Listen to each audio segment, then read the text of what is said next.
Nous sommes de retour en direct sur le plateau de TV Finance pour la suite de notre live du 27 juin 2024. Je vous remercie beaucoup si vous nous rejoignez à l'instant. Et désormais, comme annoncé, il est l'heure d'ouvrir notre page dédiée à l'actualité avec notre invité, Monsieur Tom Benoît. Bonjour, monsieur. Bonjour. Bonjour, merci d'avoir accepté notre invitation de nouveau, si je puis dire. Merci de me recevoir si régulièrement. Je vous en prie, merci beaucoup.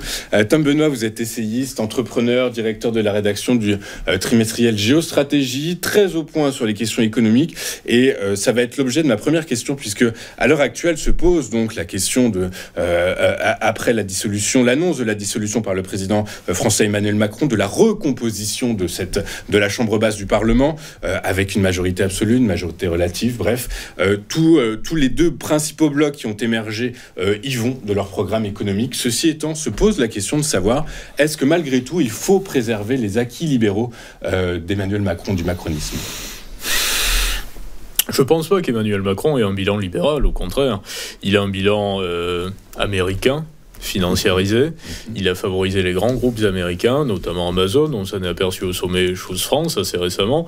Les seuls investissements à long terme particulièrement efficients sont des investissements américains. Ce sont les banques ou Morgan Stanley encore, ou Amazon pour les investissements Chose France.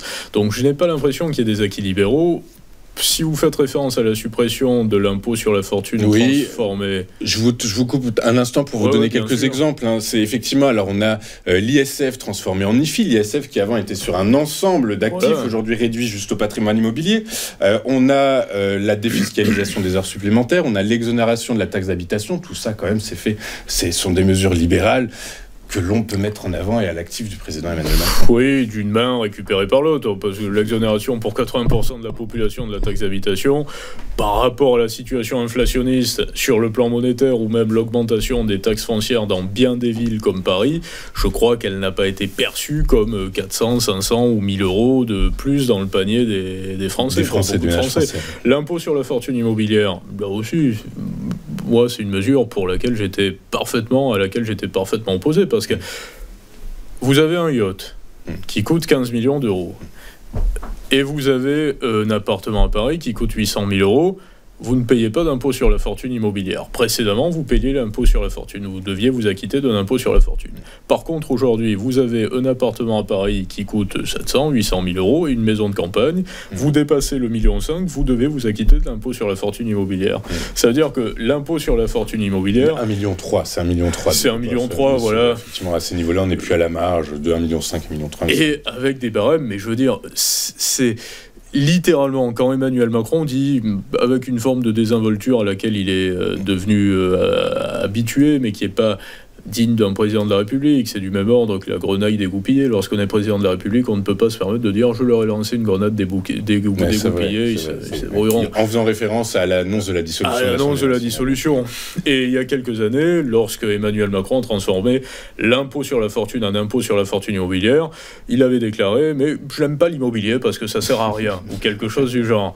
Bon, oui, on est d'accord pour dire que l'immobilier, c'est pas un appareil de production. Effectivement, si vous êtes rentier, si vous avez un immeuble, mais si vous avez investi parce qu'il y a une situation économique relativement stable et monétaire et que vous avez pu investir pour vous constituer un capital de façon libérale, justement, et que vous louez des appartements, ça, c'est du libéralisme.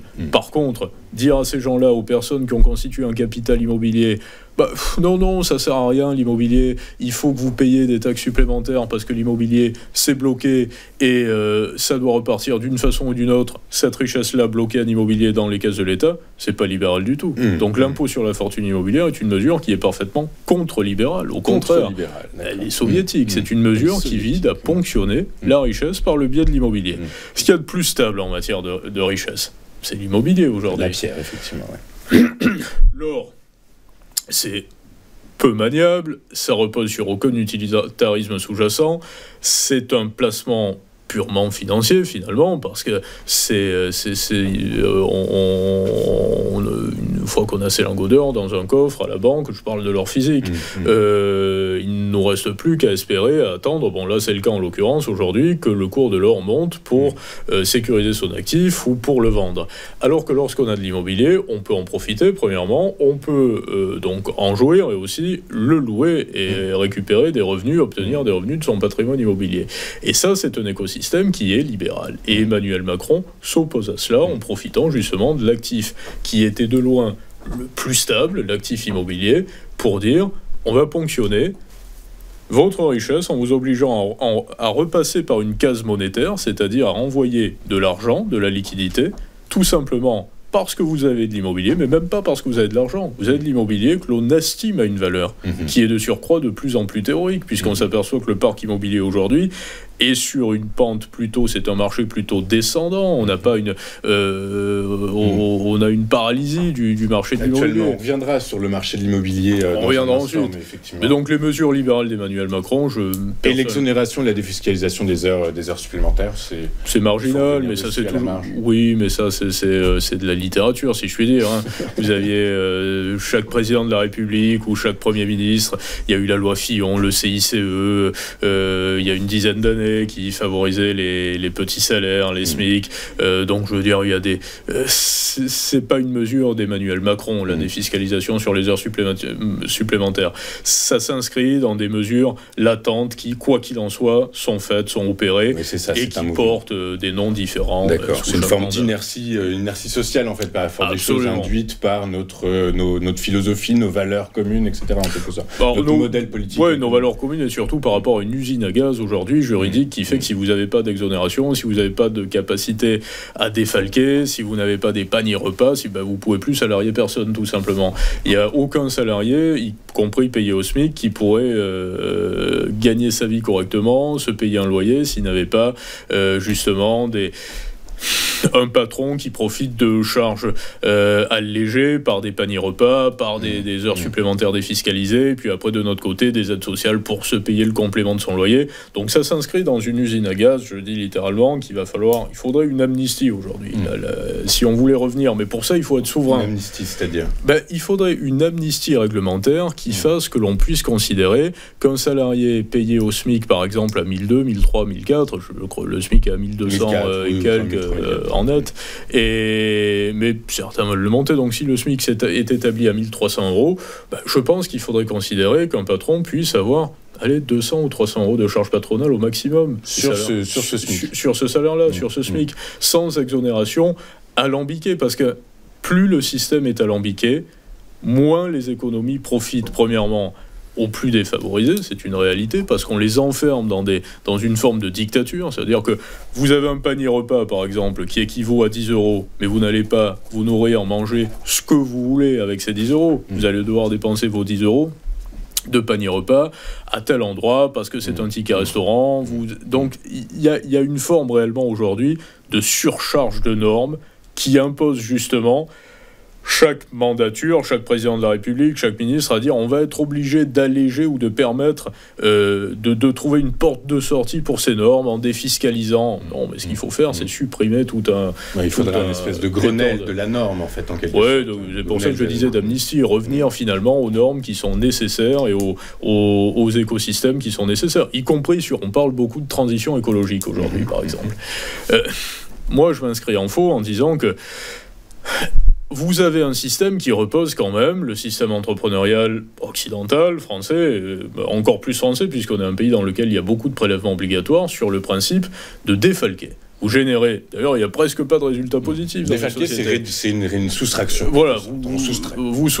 Il faut soustraire des dépenses sur lesquelles vous ne serez pas imposé. Vous avez 20 000 € sur votre compte de société. Si vous sortez ces 20 000 €, vous payez 30% d'impôts. Vous avez tout payé. Par contre, si vous avez acheté, si vous êtes procuré du matériel, ou si vous êtes déplacé, donc si vous avez acheté un billet d'avion, vous allez pouvoir défalquer la TVA. Vous n'allez pas être imposé sur la somme totale.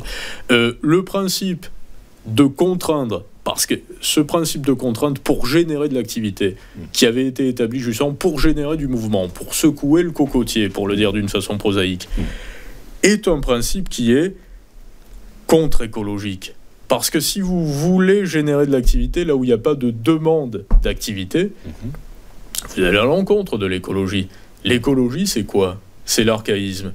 C'est pas le minimalisme, c'est l'archaïsme. C'est dire on va dépenser, on va consommer, on va mobiliser l'énergie là où elle est nécessaire. Si vous dites on a une réserve d'énergie, mais il faut absolument la dépenser, sinon on va vous la prendre, on va vous la surtaxer, et il faut que vous dépensiez pour ne pas qu'on vous la surtaxe, déjà vous êtes dans un écosystème qui ne peut pas s'adapter à ce qu'on appelle la transition écologique. Donc à partir de là, c'est pour ça que je dis qu'il faut revenir à des économies beaucoup plus individuelles, beaucoup plus libertaires, beaucoup plus libérales, qui permettent à la fois aux individus comme aux sociétés de dépenser leur argent comme elles le souhaitent, et surtout en fonction des besoins qui sont les leurs et en fonction des besoins qui sont ceux de leurs clients et de leurs partenaires. Mais est-ce que finalement, par la force des choses, ça va un peu à l'encontre quand même de ce que l'on a construit depuis plusieurs années? Est-ce que, alors que ce profil, selon les sondages, mais ça va être difficile de déterminer si le parti qui va arriver en tête aux législatives aura la majorité absolue. Du coup, par la force des choses, on anticipe quand même la formation de 3 blocs à l'Assemblée nationale, extrême gauche, extrême droite, le bloc central, synonyme de chaos. Est-ce que vous pensez qu'il faut rajouter justement une petite dose de non-réglementarité autour de ça et laisser filer un petit peu tout maintenant? Vous pensez que c'est le moment? Je suis pas décisionnaire. Si je l'étais, on sortirait de l'Union européenne. Est écouté, du coup, c'est pour ça que je vous pose. Voilà, mais ce que je veux dire, c'est que si on m'écoutait, on sortirait sur le champ de l'Union européenne, de la Commission européenne et de la Banque centrale. Feuille réglementaire. Pas seulement, parce qu'également perte de souveraineté et impossibilité de diriger. On parlera des fonds souverains, on en parlait en aparté, qui sont prônés par le Rassemblement national, qui sont une bonne idée, mais qui me semblent très compliquées. Je détaillerai ensuite, mais je vais répondre à votre question avant, à mettre en place en étant dans l'UE et en étant soumis, dépendant, plus que soumis même, de la Banque centrale européenne. Donc si on m'écoutait, on sortirait de l'UE et de la Banque centrale. Mais ce que souligne votre question, finalement, en parlant d'un chaos qui pourrait se produire, surtout si le Front populaire arrivait au pouvoir en France, c'est que le pouvoir n'est pas là, tout simplement. On voit bien que, demain, le Front populaire sur un malentendu, parce que faut le dire très clairement, si beaucoup de personnes, par exemple, issues de l'immigration ou dans des cités veulent faire barrage au Rassemblement national et vont voter en masse, et qu'on part du principe qu'il y avait un électorat très solide du Front National, du Rassemblement National, qui était déjà allé voter et qui veut que le Rassemblement National passe, mais que de l'autre côté, il y avait beaucoup d'inscrits sur les listes mais qui n'étaient pas allés voter, qui se déplacent pour aller faire barrage au RN. Et le Front Populaire a une majorité. Il y a un gouvernement Front Populaire. On pourrait dire, en partant de ce principe, si on entend Manon Aubry, j'ai interviewé 2 fois, on connaît Jean-Luc Mélenchon, ces personnes-là, ils ont une détestation des riches. Ils veulent taxer les riches. Ce serait contre-productif. Non, mais ils veulent mettre la tête sous l'eau des entreprises. Enfin bref, c'est pour aller plus loin, ils vous disent littéralement pas de succession au-delà de 12 millions. Vous avez plus de 12 millions de patrimoine, l'État prend tout. Comme disait Georges Marchais dans les années 70. Comme pour les salaires supérieurs à 4 000 euros net, bim. Exactement. Est-ce que vous pensez très sérieusement que cela pourrait se produire? Moi, je vous réponds non. Tout simplement parce que même si ces personnes-là étaient à ce que l'on considère comme étant le pouvoir, on s'apercevrait qu'en réalité, ça n'est pas le pouvoir. Et que le pouvoir, ce sont les commissaires européens aujourd'hui, c'est la Banque centrale européenne, c'est peut-être Bruno Le Maire demain s'il se retrouve commissaire européen à la place de Thierry Breton, c'est un petit bruit qui court dans Paris, si je puis dire. Et je vous vois dubitatif. Je crois qu'il a dit qu'il arrêterait la politique. Nous l'espérons après tous, si je peux me permettre. Avec quelqu'un, si je puis dire. Nous l'espérons tous. Mais je pense que Bruno Le Maire pourrait, et en a l'étoffe, en quelque sorte, et les relations, se retrouver à la Commission européenne, comme Ursula von der Leyen, détestée en Allemagne, s'est retrouvée à présider la Commission européenne. Et comme Christine Lagarde, qui n'a jamais été banquier central, s'est retrouvé à diriger la plus grande banque centrale de la zone, c'est-à-dire la Banque centrale européenne. Et qui a un niveau largement plus élevé à celui de Bruno Le Maire en matière de finances par ailleurs et d'économie, Christine Lagarde, et sur bien des points d'ailleurs. Mais ce que je veux dire par là, c'est que si le Front populaire remportait ces élections, on s'apercevrait finalement que malgré leur détestation de tout ce qui est affilié à la richesse, ils ne pourraient pas donner un coup de pied dans la fourmilière et déstabiliser le système. Pourquoi ? Parce que le pouvoir n'est pas là. Et je crains que malheureusement, avec un Rassemblement national au pouvoir, vers lequel je penche un peu plus par rapport à l'idéologie, même si elle me convainc pas. L'idéologie politique, économique, sociale. Sur bien des plans, sur le plan migratoire, sur le plan économique, sur le plan social, sur le plan un peu nationaliste également, sur une forme de priorité de valorisation de l'identité, de la culture française. Je pense qu'il y a besoin d'une piqûre de rappel de tout ça avec le Rassemblement national. L'ordre, la sécurité. L'ordre et la sécurité également. Mais je crains que, malgré leur bonne volonté, en faisant abstraction même de l'abandon justement de la sortie de l'euro et qui portait à un moment précis, ils soient en grande difficulté face à des outils de gouvernance qui ne leur permettent pas beaucoup de marge de manœuvre. Et avec un Sénat qui plus est, qui est toujours dirigé. Mais au-delà des outils de gouvernance, comme vous dites, et de l'organisation politique, décisionnelle, est-ce que certaines lacunes ne viendraient pas du fait qu'ils n'ont pas l'expérience du pouvoir et l'expérience... Non, Renaissance n'avait pas l'expérience du pouvoir. Et puis, pour avoir l'expérience du pouvoir, c'est très simple, il suffit de s'entourer. Vous pourriez avoir des personnalités comme, je sais pas... Mais personne... Alors justement, c'est exactement ça, Monsieur Benoît, vous avez tout à fait raison. Et notamment, si on reste sous le prisme économique, peu d'économistes se sont intéressés ou ont voulu s'intéresser publiquement au programme du Rassemblement national. Du coup, par la force des choses, est-ce que... aujourd'hui, ils sont mis face à une réalité, c'est que leur programme économique qu'on a chiffré à moins 100 milliards supplémentaires par an au but... Ça, c'est faux. Ça a été 100 milliards pour le RN, 106 pour le nouveau Fonds populaire, globalement. Combien pour Renaissance, combien pour la situation déjà, actuelle. Renaissance, c'est moins 1000 milliards en 5 ans. Exactement. Voilà. Donc, si on chiffre par rapport au déficit, ça, c'est pas vraiment le bon calcul, mais il est affiché par beaucoup d'économistes à tendance Front populaire, si je puis dire. Alors après, évidemment, on entend beaucoup parler du fonds souverain. Le fonds souverain, justement, c'est une réponse. Alors, un fonds souverain, pour rappeler à nos téléspectateurs, en gros, c'est un fonds d'investissement, mais placé sous le contrôle et la gestion d'un État. Voilà. Et nous, on considère, François Hollande avait dit, on a la BPI, ça suffit. C'est napoléonien, la Caisse des dépôts, sont nos fonds souverains, et ça suffit amplement, la Caisse des dépôts. Mais le Rassemblement national dit il faut un fonds souverain, Reconquête prônait un fonds souverain également il y a quelques années, et j'ai lu les discours du RN et lu les communiqués, ils veulent créer un fonds souverain qui pèse 500 milliards d'ici à 2027. Exactement. Pour rappel, c'est une bonne idée d'avoir un fonds souverain. Donc je ne ferai pas désavouer le Front National. Par ailleurs. Pourquoi ? C'est une bonne idée parce que ça permet de se financer de façon souveraine, en admettant que vous soyez souverain sur le plan monétaire. Donc je dis tout de suite qu'avoir un fonds souverain sans avoir sa banque centrale... Donc on se heurte à une première difficulté. Ce ne sera pas possible. Ce ne sera pas possible, clairement. Parce que, et au-delà de ça, si vous avez aujourd'hui une balance commerciale, pour être précis, vous avez un fonds souverain... Vous voulez mettre de l'argent dans ce fonds souverain. C'est le but. C'est mieux. Si vous avez une balance commerciale excédentaire, comme la Chine, vous avez 800 milliards, c'est facile.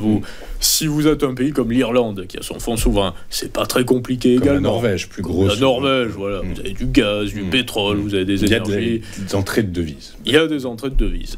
Donc ça peut être envisagé également. Si vous avez un pays comme la France, qu'est-ce qu'il y a ? Il n'y a pas de balance commerciale excédentaire, elle est déficitaire depuis un moment, il n'y a pas de ressources énergétiques. Qu'est-ce qui reste ? De l'épargne. Tout simplement. Exactement. Ça veut dire que vous n'allez pas profiter de votre balance commerciale excédentaire, mais vous allez dire, on va utiliser de l'épargne privée, on va la mobiliser, la titriser, en faire des paquets financiers, générer de la richesse pour alimenter notre fonds souverain.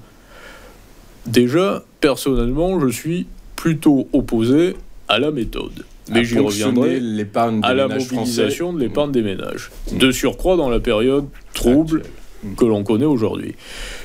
Mais par ailleurs, ça reste simplement mon avis. Mais à la Commission européenne, ils ont un autre avis, beaucoup plus effectif que le mien. C'est qu'ils ont déjà eu cette idée de ponctionner l'épargne, mais à échelle européenne. L'union des marchés des capitaux. Et on en avait parlé ici ensemble. Donc je veux dire que si le Rassemblement national fait abstraction que l'Union européenne est en train de mettre en place une union des marchés de capitaux qui est en route, parce que dans les grands médias, nous parlons uniquement aujourd'hui de la dissolution de l'Assemblée et des élections législatives, mais l'union des marchés de capitaux et la mobilisation de l'épargne, le rapport Noyer, le produit d'épargne européen, c'est en route tout ça. Et le PPE, le parti d'Ursula von der Leyen, est toujours majoritaire à la Commission européenne. Ursula von der Leyen qui a reçu l'adoubement, qui a été adoubé par les principaux chefs politiques. Absolument, il y a 2 jours. Et reparti pour un second mandat. Exactement, donc si elle repart pour un second mandat, ça veut dire que tous leurs plans vont se poursuivre, dont l'union des marchés de capitaux. L'épargne des Européens, des Français, vous n'allez pas la titriser 2 fois. Si elle est titrisée à l'Union européenne pour l'Union des marchés de capitaux, qu'est-ce qui va vous rester comme épargne à titriser ici pour le fonds souverain? Donc déjà, il y a une première confrontation. Si vous ne sortez pas de l'euro sous le plan législatif et sous le plan monétaire par rapport à la Banque centrale, vous ne pouvez pas créer vos fonds souverains dans votre coin et dire on va piloter notre économie et en même temps on va se servir de l'épargne. On vous dira non mais l'épargne est déjà mobilisée pour l'union des marchés de capitaux. Vous n'avez plus ce souci-là, c'est nous qui nous en chargeons. Et c'est ça la grande motivation de l'UE aujourd'hui. Dans un détail tout à fait technique, mais je ne crois pas que ce soit 100% de l'épargne des Français qui pourrait être mobilisée en cas de création. Par le RN, non, apparemment ils ont parlé de 300 ou 400 milliards. Et l'épargne des Français, ce serait plutôt 4 000, 5 000 environ. Oui, donc voilà. On est sur 10-15%. Oui, mais alors est-ce qu'elle est... Oui, mais dans quelles circonstances, quelle catégorie d'épargne et de quelle façon surtout? Parce que combien de temps et comment? En créant un produit d'épargne. Donc, vous parlez de titrisation, effectivement, on a tous un souvenir un peu délicat de la titrisation. Parce qu'elle a conduit à la crise des subprimes, à tout ce qu'on a connu, et que c'est pour ça qu'on a baissé au sein de l'Union européenne de 400 milliards à 100 milliards annuels le volume des produits titrisés. Ce que vous me dites, Monsieur Benoît, Tom Benoît, c'est qu'en fait, cette idée de fonds souverains français, c'est un peu démagogique finalement. Le mot est joli, le principe est pas mal, mais l'opération n'est pas faisable. C'est très compliqué. Tom Benoît, on va basculer sur ce qu'on avait légèrement effleuré la dernière fois que vous êtes venu, c'est le marché de l'immobilier. Le marché de l'immobilier, alors on l'annonçait, il est en crise depuis 1 an et demi, près de 2 ans. On expliquait que 2024, avec l'anticipation de la baisse des autorités directeurs de la BCE, eh bien, ça allait être synonyme d'embellie sur le marché de l'immobilier. Eh bien, finalement, bon nombre d'observateurs et d'économistes se sont mis le doigt dans l'œil. Le marché de l'immobilier comme vous dites, toujours en crise. Toujours en crise et davantage depuis la dissolution, paralysé en tout cas en France. Par ailleurs, on l'avait abordé ensemble lors de mon précédent passage chez vous, c'est que l'immobilier va rester une valeur refuge et solide par rapport à l'utilitarisme sous-jacent que je convoquais précédemment, qui crome l'immobilier comme valeur, comme produit, comme bien, comme catégorie de biens. Et on se dirige plutôt vers une forme de crise des dettes également.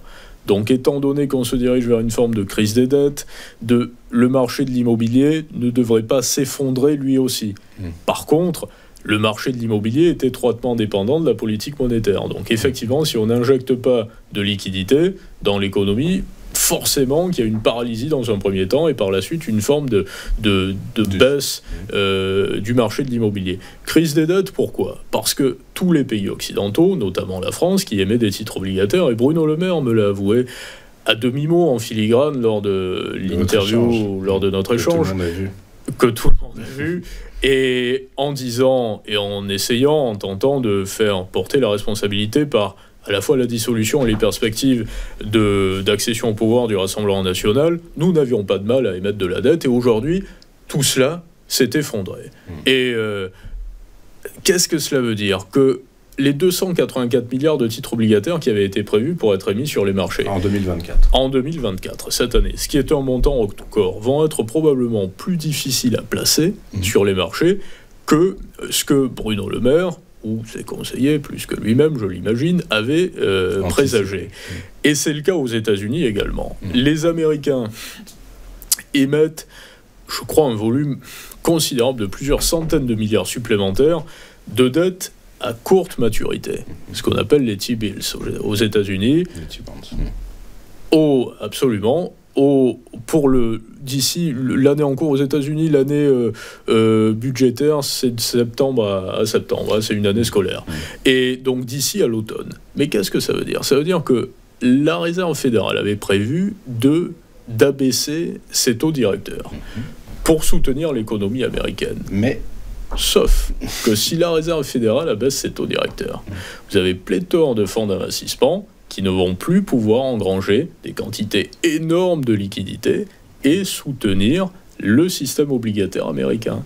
Donc les États-Unis se retrouvent face à un dilemme aujourd'hui, c'est que soit ils paralysent leur activité libérale et ils gardent des taux directeurs élevés, mais ils continuent à faire entrer de l'argent pour des fonds d'investissement qui sont les seuls fonds finalement qui vont pouvoir acheter ces centaines de milliards de dettes supplémentaires que les États-Unis vont émettre, soit ils abaissent leur taux directeur, ils soutiennent leur économie.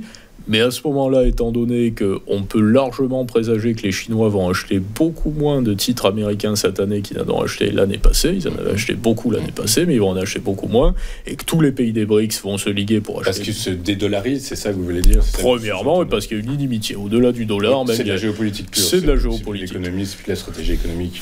C'est le principe. Alors, après, il y a tous les... Sur le plan monétaire également, le fait qu'on parle de monnaie commune pour les BRICS, que le yuan prend de plus en plus d'ampleur, que les Saoudiens ne renouvellent pas les accords sur le pétrodollar, il y a tout ça. Mais au-delà des principes monétaires, il y a surtout l'inimitié.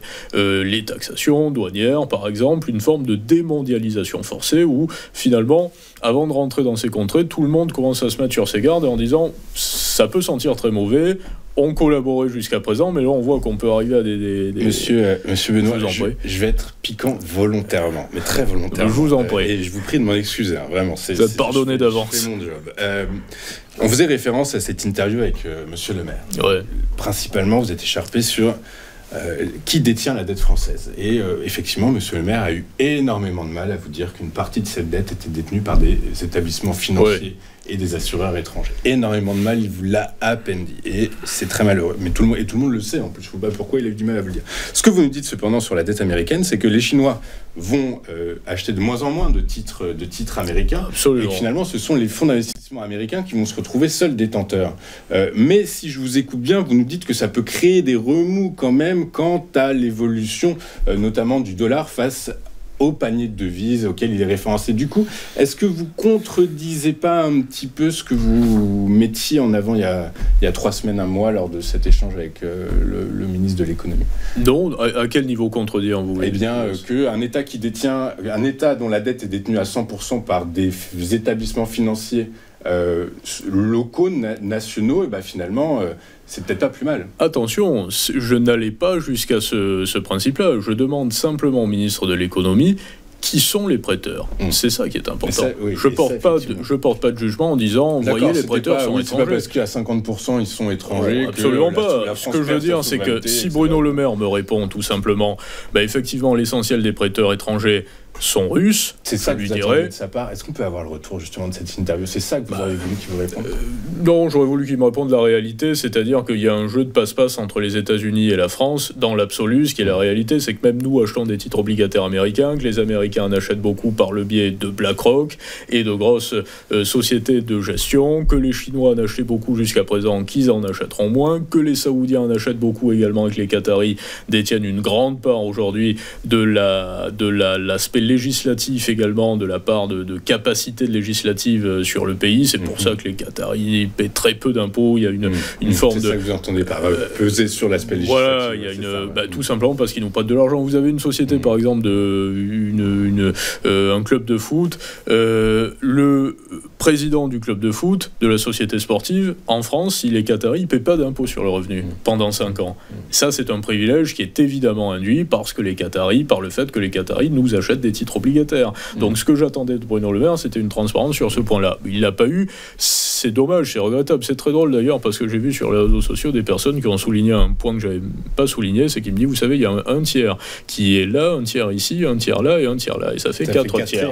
Donc quand on est ministre de l'économie, 4 tiers, le bas blesse. Mais au-delà de cela, dire qu'il vaut mieux détenir sa dette que de ne pas la détenir, pourquoi pas, mais ça c'est notre concept. On peut plus le faire depuis les années 70 et on peut encore moins le faire avec le principe de Banque Centrale Européenne et de perte de souveraineté.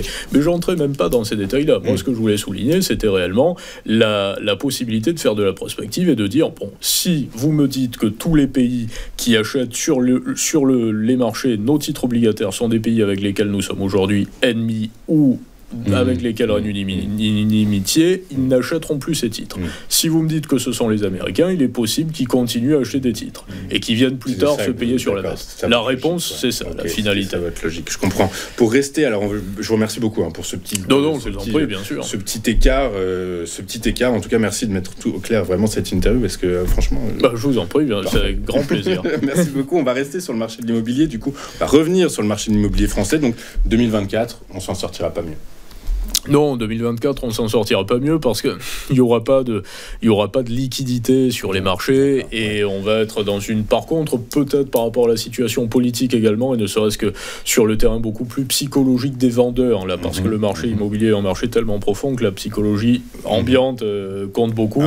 La baisse va peut-être être retardée finalement de quelques mois par rapport à une forme de paralysie où personne ne va vraiment bouger et tout le monde va attendre de dire, on va voir un peu avec le Rassemblement national, c'est effectivement le manque de visibilité. Le manque de visibilité, c'est pas le moment de bouger, on attend. Donc ça, c'est d'un point de vue politique, d'un point de vue économique, avec l'anticipation de 2 baisses de taux, encore une fois, les marchés anticipent 2 baisses de taux de la BCE.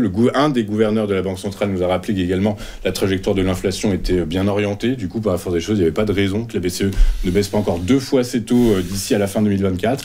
Du coup, ça n'impactera pas, c'est trop tôt en fait. L'impact sur l'économie réelle de ces baisses de taux se fera plus tard. Premièrement, elles sont légères, ces baisses de taux. Il n'y a pas seulement les baisses de taux, il y a aussi l'activité parallèle de la Banque centrale qui est obligée finalement d'interrompre son projet de réduction de son bilan, comme la Banque centrale américaine. Je parlais des Américains précédemment.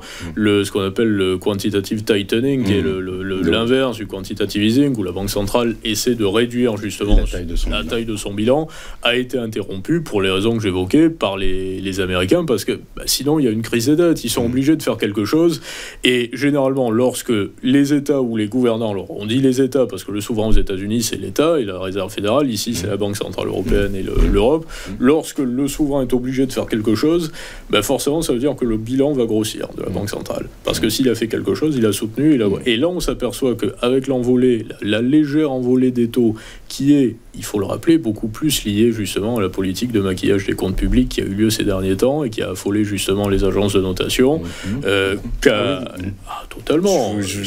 Standard & Poor's l'a exprimé très clairement. Un peu comme l'épisode grec finalement, par la force des choses. C'est évident, vous savez, la dissolution de l'Assemblée nationale, je n'ai pas les dates en tête, mais est intervenue quelques jours ou semaines après la note de Standard & Poor's. Donc là, aujourd'hui, on est dans une forme d'hystérie généralisée. On dit le Rassemblement national va arriver au pouvoir et Bruno Le Maire nous dit voilà, tout le monde est inquiet, les marchés commencent à flamber. Non, pas du tout. Standard & Poor's a abaissé la note de la France en disant ce qui fait que nous abaissons très légèrement la note de la France, qui reste dans la même catégorie, c'est le fait que les prévisions de déficit communiquées par Bercy, donc par ce monsieur qui s'appelle quand même Bruno Le Maire et qui est le gérant de Bercy aujourd'hui, étaient fausses. Et que l'on s'est aperçu qu'elles étaient faussées tout simplement et qu'elles ne correspondaient pas à la réalité. C'est ça qui a motivé Standard & Poor's à abaisser la note. Et c'est le fait que Standard & Poor's baisse la note qui fait également que les taux à 10 ans ont commencé à monter sur la dette française.